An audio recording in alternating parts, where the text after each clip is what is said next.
రామ చక్కని సీతకి అరచేత గోరింట ఇంత చక్కని చొక్కకి ఇంకెవరో మొగుడంట.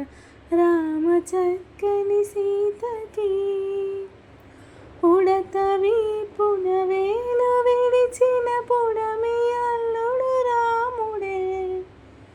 ఎడమ చేతన శివుని విల్లుని ఎత్తిన ఆ రాముడే.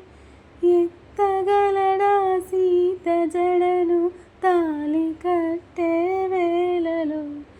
రామ చక్కని సీతకి ఎర్ర జాబిలి చేయి గిల్లి రాముడేడని అడుగుతుంటే చూడలేదని పెదవి చెప్పే, చెప్పలేమని కనులు చెప్పే.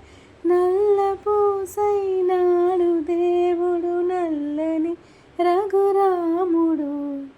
రామ చక్కని సీతకి